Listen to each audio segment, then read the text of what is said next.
মসজিদ বানানো নফল, বলেন মসজিদ বানানো কি নফল, সবাই বলেন মসজিদ বানানো কি নফল, ভালো কাজ। এটার মর্যাদা আলাদা। মান বানা লিল্লাহি মাসজিদান বানাল্লাহু লাহু বাইতান ফিল জান্নাহ, যে জমিনে একটা মসজিদ বানাবে আল্লাহ তার জন্য জান্নাতে একটা প্রাসাদ নির্মাণ করবেন।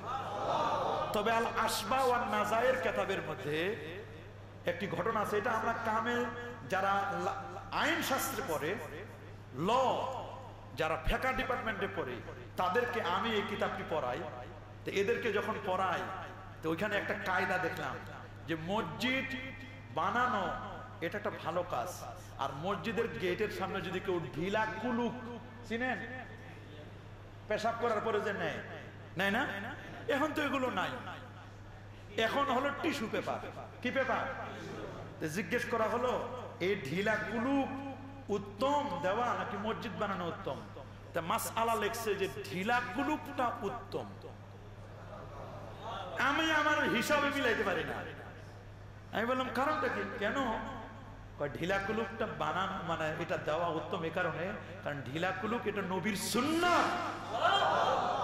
একটা সুন্নাত, এই মসজিদে বানানোর যে একটা সুন্নাতকে জিন্দা করা, সুন্নাতকে জারি করা, এটা আরো বেশি গুরুত্বপূর্ণ। আবার উল্টা বুঝেন না যে হুজুর তাহলে ঢিলা কুলুবের চেয়ে মসজিদের যে ঢিলা কুলুবের সুন্নাতটা বেশি হয়ে গেল। এটা ঢিলা কুলুব হিসাবে নয়, এটা সুন্নাত হিসাবে তার মর্যাদা। হ্যাঁ বলবেন মসজিদ বানানো সুন্নাত, তবে মসজিদ বানানোর ব্যাপারে উলামায়ে কেরাম বলেছেন নবী তো মানেছে, মসজিদ বানানোর ব্যাপারে এটা স্বাভাবিক ইনজানের কথা, এটা ভালো কাজ, কিন্তু এর চেয়ে আরো ভালো নবীর সুন্নাতটাকে জিন্দা করা। আল্লাহু আকবার। আর আপনি যদি পবিত্রতা অর্জন না করেন তাহলে আপনার উযু হবে না, উযু না হলে যদি গোসল প্রয়োজন, গোসলও হবে না, উযু হবে না, গোসল হবে না, নামাজ হবে না, নামাজ হবে না, তা বাকি কিছুই হবে না। আল্লাহু আকবার বলেন, আরো যেরকম আল্লাহু আকবার। বিজ্ঞানীরা অবাক হয়েছে, অবাক। গ্রেট ব্রিটেন লন্ডনে 1987 12 মার্চ মাটির নিচে 4 তলা ভবন নির্মাণ করেছে। কোরআন এবং সুন্নাহর ভুল ধরবে, নবীর হাদিসের ভুল ধরবে। আল্লাহু আকবার বলেন, কোরআন এবং সুন্নাহর ভুল ধরবে। 40 দিন পর্যন্ত আল্লাহ কোরআনকে গবেষণা করতে লাগলো। কোরআন গবেষণা করতে করতে করতে করতে করতে করতে করতে 30 পারা Quran from beginning to end, cover to cover, পুরো কোরআনটা তারা বারবার রিপ্লাই করলো, করে দেখলো আল্লাহর কোরআনে একটাও কোনো ভুল পাওয়া যায় না।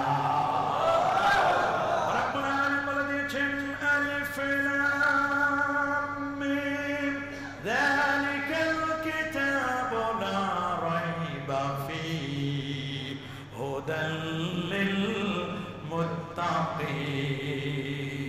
কোন ভুল নাই? সুবহানাল্লাহ। তাহলে ঠিক আছে, কোরআনে যদি ভুল নাই, দেখো নবীর কোন সুন্নাহ, জীবনে লক্ষ লক্ষ বক্তব্য দিয়েছেন আল্লাহ নবী মুহাম্মদ সাল্লাল্লাহু আলাইহি ওয়াসাল্লাম, তিনি অনেক বক্তব্য দিয়েছেন, দেখো তো তার কোন বক্তব্যে কোনো ভুল পাওয়া যায় কিনা। ওরা প্রথমে সিহায়ে সিত্তা 6টা বিশুদ্ধ গ্রন্থের মধ্য থেকে বুখারী শরীফটা খুলে নিল। কি করলো? কোরআনের পরে যে কিতাবের মর্যাদা সেটার নাম বুখারী শরীফ। ওরা বুখারী খোলা করে, ওরা প্রথমে একটি হাদিস কিতাবুত তাহারাত থেকে নিলাম।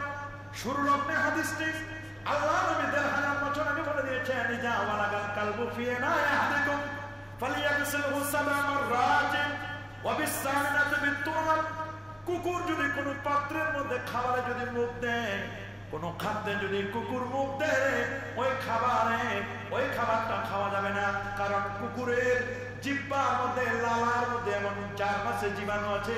ওই জীবাণুটা যদি খাবারের মধ্যে পড়ে যায়, ওইটা খাবার খেলে মানুষের জলাতঙ্ক রোগ হবে, মানুষটি জটিল কঠিন রোগে আক্রান্ত হয়ে যাবে, ওই খাবার খাওয়া যাবে না। ওরা বললো হ্যাঁ আমরা বুঝলাম, কিন্তু এই পাত্রটি তো একবার ধুইলেই তো হয়ে যায়, কেন মুহাম্মদ এটাকে 7 বার ধুতে বললো, আবার লাস্টে বললেন 8ম বার 8 বার ধুইবে? আমাদের বুঝে আসে না, আমরা পৃথিবীর সেরা ডিটারজেন্ট পাউডার, ওয়াশিং পাউডার দিয়ে যদি আমরা একবার ধুতে পারি, ধৌত করতে পারি, ওয়াশ করতে পারি, যদি আমরা একবারে এটা কাজটা কমপ্লিট করতে পারি, জানগুলো যদি দূর করতে পারি, তাহলে কেন অতিরিক্ত আমরা 7 বার কেন ধোবো? যদি আমরা একবারে পারি, আমরা পৃথিবীর মানুষকে নিউজ দিয়ে দিব, আমরা ব্রেকিং নিউজ দিব, মুহাম্মদ সাল্লাল্লাহু আলাইহি সাল্লাম তিনি 6 বার মিথ্যা বলেছেন, একবারে তো এটা পরিষ্কার করা যায়, কেন এটাকে তিনি 7 বার ধৌত মনে করতে বললেন? কারণটা কি? ওরা পৃথিবীর সেরা ডিটারজেন্ট পাউডার, ওয়াশিং পাউডার আনলো, আর একটা কুকুরকে ডগ স্কোয়ার কালবে আল্লাহ প্রশিক্ষণপ্রাপ্ত কুকুরকে আনা হলো, একটা পাত্র রাখলো, পাত্রটা রেখে পাত্রের মধ্যে খাবার দিল, কুকুরকে বলা হলো তুমি এখানে খাও। কুকুর খেতে গিয়ে তার জিহ্বার লালাগুলো রাখলো, এই লালা সহ পাত্রটিকে ল্যাবরেটরিতে নিল, এক্সপেরিমেন্ট করে দেখলো, ওরা একবার ধৌত করলো, একবার ধৌত করার পরে এক্সপেরিমেন্ট করে যখন পাত্রটি ল্যাবরেটরিতে নিল, দেখো তো এই পাত্রের মধ্যে কোনো জীবাণু আছে কিনা, দেখলো যে মাত্র 25% জীবাণু কেবলমাত্র দূর হয়েছে, এখনো 75% জীবাণু এখনো রয়ে গেছে। বিজ্ঞানীরা অবাক হয়ে গেল, কিরে যার বিশেষজ্ঞ যারা, তারা বললো কেন এত দামি পাউডার দিয়ে আমরা ওয়াশিং পাউডার দিয়ে ক্লিন করলাম, ওয়াশ করলাম, কিন্তু এখনো 75% রয়ে গেছে, কারণটা কি? ওরা আবার ধৌত করলো, এবার দেখলো যে না, মোটামুটি 40% ক্লিন হয়েছে, রিমুভ হয়েছে, এখনো 60% রয়েছে। তৃতীয়বার ধৌত করলো, চতুর্থবার ধৌত করলো, পঞ্চমবার ধৌত করলো, ষষ্ঠবার ধৌত করলো, সপ্তমবারে ধৌত করে দেখে জীবাণু 99.9%, 99.9, প্রায় 100 সামান্য একটু বাকি। আল্লাহু আকবার। তবে পরের অংশ কি? ওই অবিসামিনাত বিতুরাব, আর অষ্টমবারে তুমি ধৌত করবে কি দিয়ে?